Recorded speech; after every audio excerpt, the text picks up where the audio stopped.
Aloha, Garrett. It is nice to make contact again. I heard you're looking for ukulele instruction, just a little tiny bit to help those fingers fly around the fretboards. And what I want to do is explain this world of music, which will open your eyes to different flavorings of tones.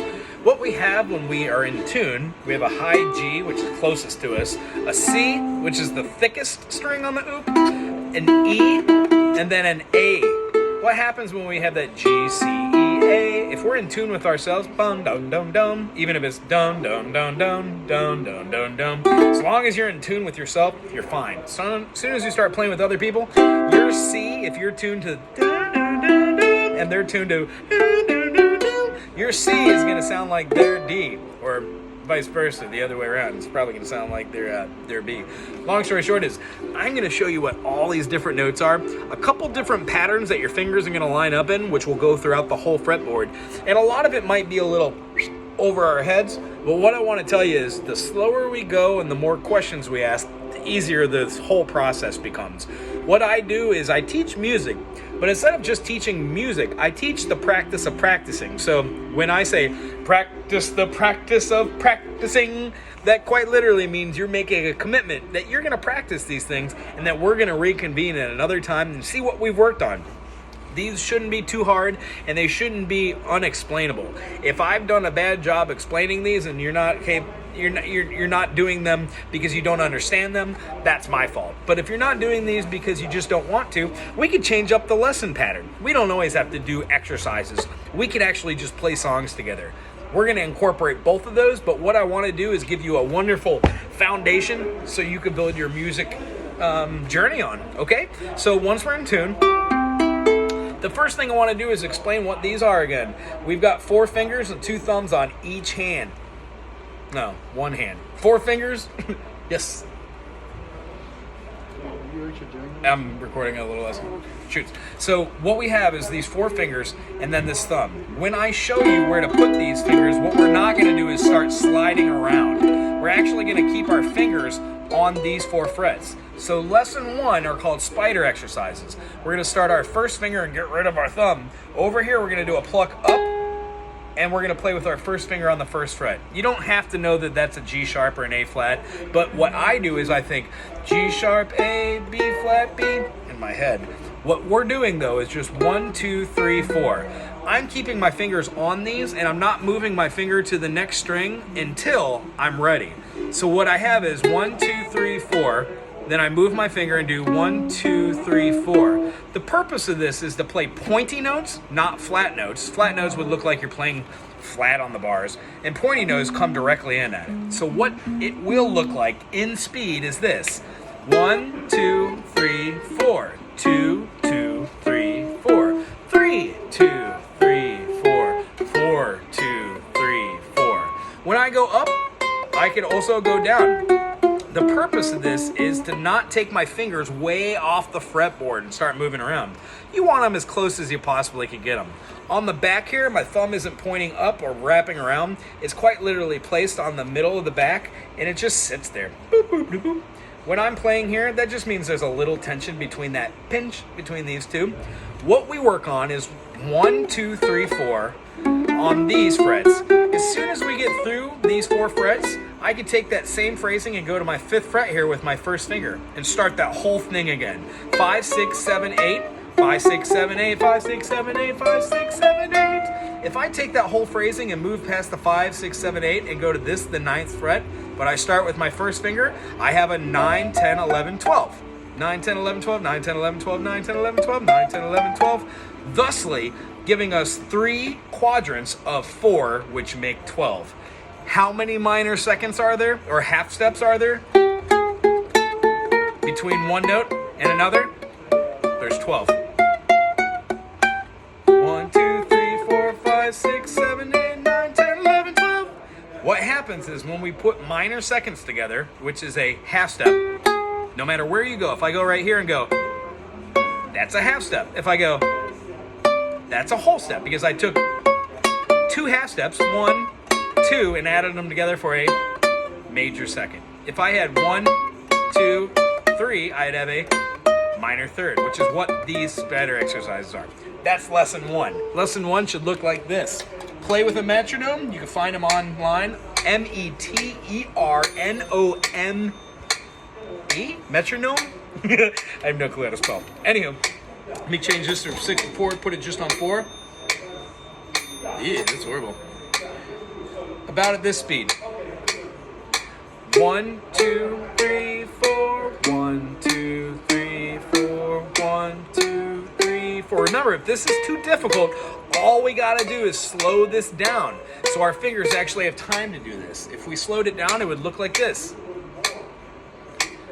1, 2, 3, 4. 1, 2, 3, 4. 1, 2, 3, 4. 1, 2, 3, 4. So those are called spider exercises. What I'd like you to do between now and Saturday is get your fingers on the fretboard. Make sure you're in tune. Lesson 1 you don't really need to be, but lesson 2 you will, which brings us to right here. A G major, A major, B major, C major, F major, F minor, G minor, D major, D minor. All these chords we could work on one by one, but what I want to do is take what we consider the first couple chords we learned, the C major or the F major, and what I want to do is talk about something called the teeter-totter method. We've got 4 fingers. These 4 fingers with the C major look weird because the C I've only got 1 finger on, but I'm playing 4 strings. These 2 notes are the same. This is an E and this is a G. What happens is that's my major triad. C, D, E, F, G, A, B, C. So if I get rid of my 2 and my 4, I get C, E, and G. When I play this, that's what those notes are. A C, an E, and a G. So what happens is, if I play 1 and 2 and 3 and 4, that's a whole note. If I played a G major, I would have 1 and 2 and 3 and 4. Quite literally, the notes are decaying while you strike it. 2, 3, 4. What I want you to do and be very aware of is, let's play the F major. First finger, first fret on the E string. Our second finger is going to go on the A note on the high G string. These will feel comfortable after you do your spider exercises because that's where your fingers naturally want to go. This is an F major. It has an F note, an A note, and an A up top with a C in the middle. F, A, C, F, A, C, F, F, A, C. So we've got F, G, no, A, B, C, D, E, F, G, A, B, C. Get rid of my 2 and 4. I've left with F, A, and C. So with this, what I do is count 1 and 2 and 3 and 4. Now that's a whole note. I attacked on the 1, and it's decaying through the rest of the notes. Once I've got this, what I want to do is switch my notes by taking my first finger off and put my second finger where my first finger was, and bring my third finger on the fretboard now. I'm still going to be covering the F note and the A note. It's just I'm not going to be using 1 and 2 fingers. I'm going to be using 2 and 3 fingers, all right? Here's what it'll look like in its completion. I will call out the different durations of notes, but they will be like this. 1, 2, 3, 4. That's a whole note. 1 and 2 and 3 and 4. Playing on the 1 and the 3, those are called half notes. Playing on every note is called a quarter. 1, 2, 3, 4. 4 quarters in $1. Consider the whole note. 1, 2, 3, 4. $1. Consider the half note. 1 and 2 and 3 as 50-cent pieces. If those are even still around. If you don't know what that is, ask your mom. Quarter notes are going to be like 4 quarters in $1. Downstroke, downstroke, downstroke, downstroke. Eighth notes come after quarter notes. They have a downstroke and a upstroke. All these use the fingernail. Downstroke, upstroke. And then 16 notes are doing down, up, back and forth. A little bit faster. Here's what it all looks like with the F major. I'm going to yell switch on the and of 1, so you know to move your fingers quicker than you are. What happens here, buddy guy? Our left hemisphere writes these neurological processes called nerve synapses. So when I play an F major and go 1, and my hand keeps going, I want my left hand and my right brain to tell my left hand, do this. Whoop. And my left brain tells my right hand, keep going. Here's what the whole thing will look like slowly.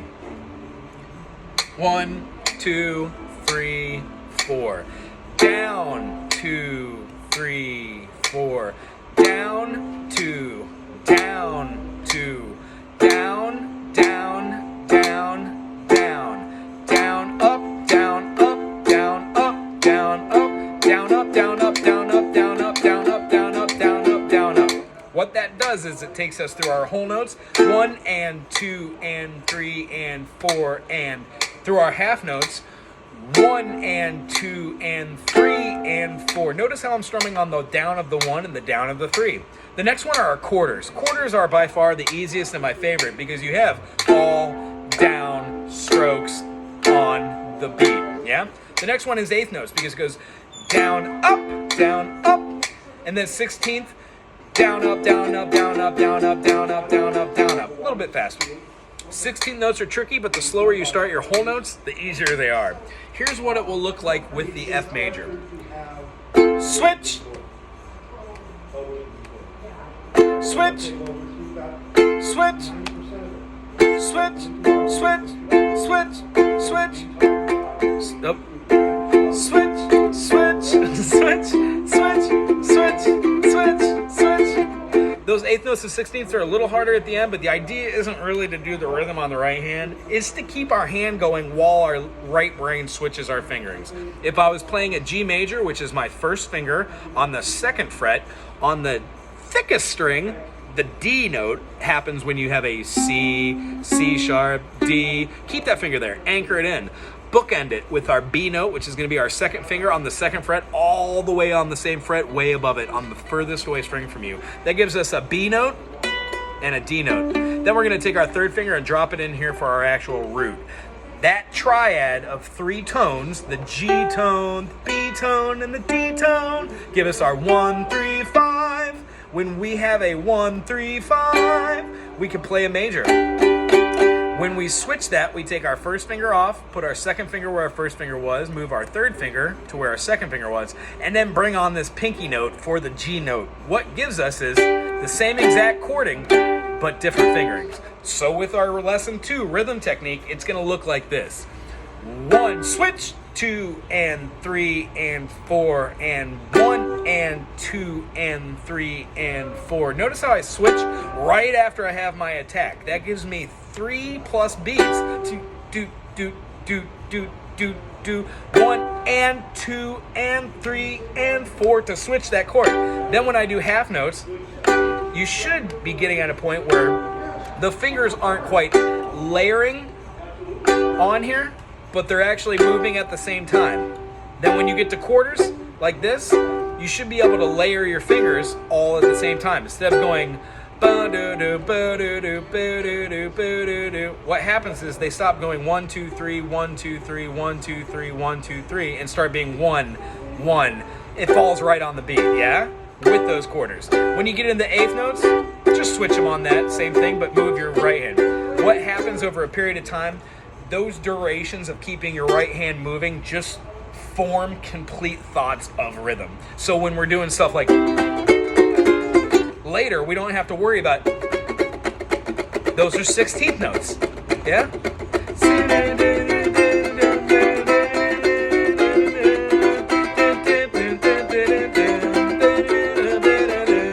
So when we're doing faster notes like that, it all starts off with, and those would look like eighth notes the slower I go. Meaning, the slower you go, the easier it's going to be to get all these tones together. That's our first 2 lessons. I would love for you to gravitate towards these. Try those for 5 minutes in the morning, 5 minutes at night. If you could do 5 minutes in the morning, 5 minutes at night, twice a day, anything you do in addition to that when you're just playing around and learning about the fretboard, it's just added. The idea of practicing the practice of practice turns 1, 2, 3, 4, 1, 2, 3, 4, 1, 2, 3, 4, 1, 2, 3, 4, into 1, 2, 3, 4, 1 with my second finger on the right hand. You see that? Then my third finger. It makes each one of these fingers lost. Even the pinky if you want. A little harder. And I'm not great at it because I didn't practice the practicing. But if you do, it just makes those fingers stronger. So, what I gotta say, lesson 1, spider exercises. Just do the first 4 frets, knowing that the next section goes 5, 6, 7, 8, and then the next section is 9, 10, 11, 12. If you could do 1, 2, 3, 4, 5, 6, you could do 1, 2, 3, 4, 5, 6, And each one becomes some sort of melody.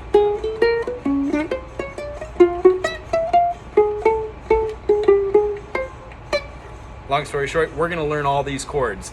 C major, C major, D major, D major, E major, E major, F major, F major, G major, G major, A major, A major, B major, B major, C major, C major. All those were played in two different forms. We also have C minor, D minor, E minor, F minor, G minor, A minor, B minor, and then C minor. We're gonna throw a couple chords in there like a diminished. And the diminished just diminished always resolve to your major. Long story short, work on the lesson 1 finger exercises, and then take your F major and use our rhythm structure like we just explained, using the whole, the half, the quarters, 8th notes, and 16th notes. And I'm gonna help you work on this journey together. It was wonderful talking again. I can't wait to reach out to you and see you on Zoom on Saturday. Aloha.